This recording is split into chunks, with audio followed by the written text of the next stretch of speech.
চলো আজকে আমরা জানবো ভগ্নাংশ ও তার ধরন। অর্থাৎ ভগ্নাংশ আগের দিন আমরা জানি।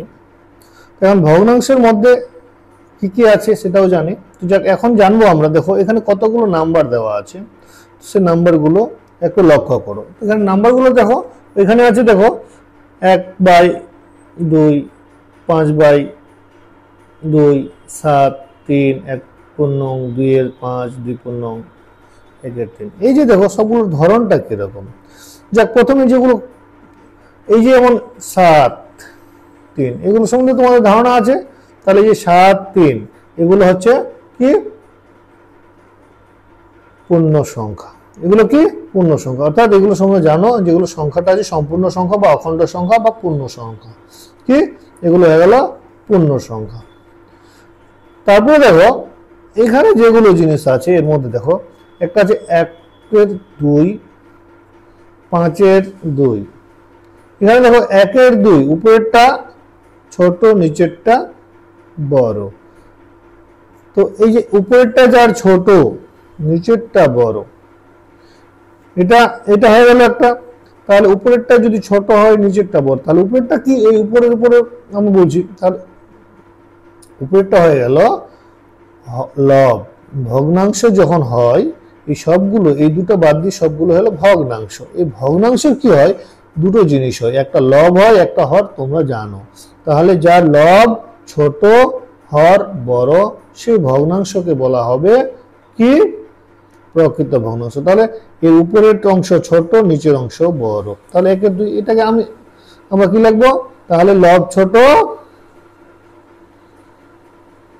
আর হর বড়, এটা যেটা পেলাম এটা কি প্রকৃত ভগ্নাংশ। কোন ভগ্নাংশ? প্রকৃত ভগ্নাংশ। বুঝা গেল? প্রকৃত ভগ্নাংশ। তাহলে এটা আরো উদাহরণ হিসাবে কি কি হতে পারে তোমরা জানো? তাহলে এখানে আরো উদাহরণ হিসাবে কি কি হতে পারে, যেমন দেখো 2 5 হতে পারে,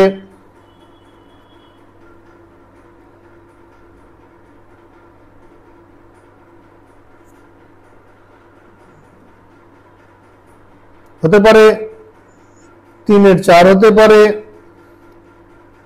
7 10 হতে পারে।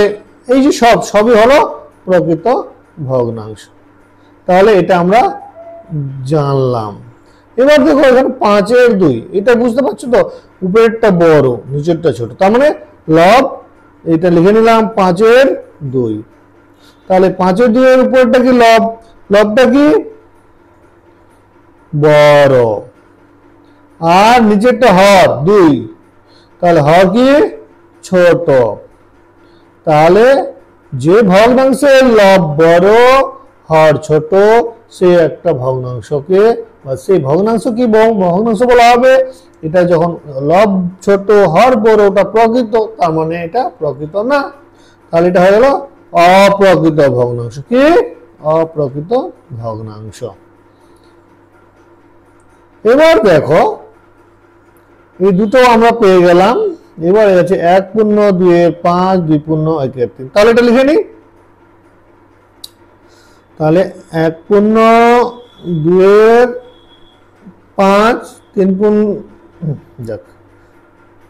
তাহলে কতগুলো প্রকৃত ভগ্নাংশ জানলাম। অপ্রকৃত ভগ্নাংশ তাহলে কি হতে পারে, যেমন 3 2 হতে পারে, 6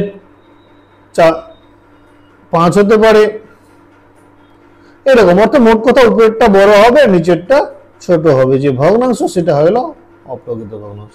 তারপরে আমরা যাব এই যে দুটো সংখ্যা আছে সে দুটাকে লিখবো। সেটা কি আছে, একটা আছে 1 2 5, একটা আছে 2 3 1 3। তাহলে এখানে দেখো 1 হলো পূর্ণ সংখ্যা আর 2 5 হয়ে গেল প্রকৃত ভগ্নাংশ। তাহলে যে ভগ্নাংশ এটাতে তাহলে কি পূর্ণ সংখ্যা আছে, প্রকৃত ভগ্নাংশ আছে। ঠিক এটার ক্ষেত্রেও তাই, 2 পূর্ণ সংখ্যা 1 3 হচ্ছে প্রকৃত ভগ্নাংশ। তাহলে এই ধরনের ভগ্নাংশকে বলা হবে কি মিশ্র ভগ্নাংশ। বুঝা গেল? তাহলে মিশ্র ভগ্নাংশের মধ্যে কি আছে, পূর্ণ সংখ্যা থাকবে প্রকৃত ভগ্নাংশ থাকবে। তো এবার বলো তো আমরা এখানে কয় ধরনের ভগ্নাংশ সম্বন্ধে জানলাম? আমরা তিন ধরনের ভগ্নাংশ সম্বন্ধে জানলাম। কি? প্রকৃত ভগ্নাংশ, লব ছোট হর বড়, তারপর অপ্রকৃত ভগ্নাংশ, লব বড় হর ছোট, তারপর মিশ্র ভগ্নাংশ যেটাতে লব ছোট হর বড় এরকম একটা প্রকৃত ভগ্নাংশ থাকবে, সাথে সাথে একটা সামনে পূর্ণ সংখ্যাও থাকবে। তাহলে অপ্রকৃত ভগ্নাংশ প্রথমে কয়েকটা লিখি, 4-এর 3, আরেকটা লিখছি এখানে 5-এর 2, এই যে দুটো লিখছি, দুটো কি অপ্রকৃত ভগ্নাংশ, কি তাই তো? এবার এই দুটোকে, তাহলে 4-এর 3 এটা অপ্রকৃত ভগ্নাংশ, এটাকে মিশ্র ভগ্নাংশ। এটা কিছু কাজ করার নেই, এখানে যা আছে এই যে ভগ্নাংশটা আছে, হর দিয়ে লবকে কি করতে হবে? ভাগ করতে হবে। তাহলে ভাগ করতে পারো, তাহলে 3-একে 3 একবার যাবে, বাজলো 1, আর ভাগ যে যাচ্ছে কি? যাচ্ছে না, যতক্ষণ পর্যন্ত ভাগের প্রক্রিয়া চলতে থাকবে আছে, চলতে থাকবে। তাহলে এবার হয়ে গেল। তো এবার যদি আমরা ভাগ করতে জানি, যখন ভাজক থেকে এই ভাজ্যটা ছোট হয়ে যায় তখন সেটাকে আমরা উপরে নিয়ে নিই, আর এটাকে ভাজকটাকে নিচে লিখে নিই। তাহলে কি বোঝা গেল? কি তাহলে এটা হয়ে গেল 1/1-এর 3, এটা হয়ে গেল একটা মিশ্র ভগ্নাংশ। ঠিক এটাকে যদি করি আমরা, তাহলে ঠিক কি করতে হবে? এখানে ভাগ করে নিই, তাহলে 2 দুনি 4, 1 বাজলো, তাহলে 1 চলে যাবে উপরে, 2 চলে আসবে নিচে, বুঝা গেল? তাহলে অপ্রকৃত ভগ্নাংশকে মিশ্র ভগ্নাংশে পরিণত করার নিয়ম। তাহলে কি করব?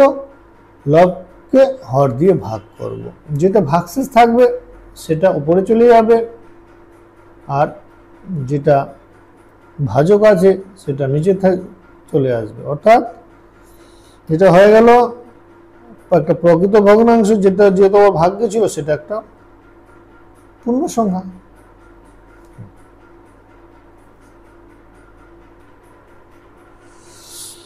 এবার দেখো এখানে আছে 2/3-7, এটাকে কি বলছে? অপ্রকৃত ভগ্নাংশে পরিণত করো। তাহলে অপ্রকৃত ভগ্নাংশে পরিণত করো, মিশ্র ভগ্নাংশকে যখন অপ্রকৃত ভগ্নাংশে পরিণত করতে হবে তখন কি করতে হবে? এই যে সামনে যে পূর্ণ সংখ্যাটা আছে, এখানে পূর্ণ সংখ্যা কি আছে?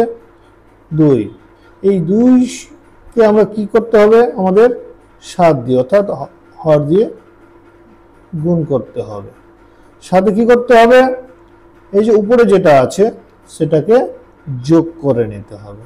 তাহলে কি হলো? 7 দুনি 14, আর এটা 3 যোগ, তাহলে হয়ে গেল 17। তাহলে এইটা হয়ে গেল উপরে, নিচে কি আছে? হরটা আছেই। তাহলে এটাকে এভাবে লিখলে কি হবে? 17/7, বুঝা গেল? অর্থাৎ কি করতে হবে? অপ্রকৃত ভগ্নাংশে মিশ্র ভগ্নাংশে নিয়ে যেতে হলে আমাদের কি করতে হবে? যে ভগ্নাংশটা আছে তার পূর্ণ সংখ্যা দিয়ে কি করতে হবে? গুণ করতে হবে। কাকে? হরকে। তাহলে হর আর পূর্ণ সংখ্যা গুণ হয়ে গেল, সাথে যোগ হবে উপরে যা আছে, কি আছে? তার মানে লবটা আছে, লবের যে সংখ্যাটা থাকবে এটা উপরে লিখতে হবে, অর্থাৎ লবের জায়গায় লিখতে হবে পূর্ণ সংখ্যা গুণ হর যোগ লব, নিচে লিখতে হবে হর, যেটা হবে সেটা হয়ে যাবে উত্তর।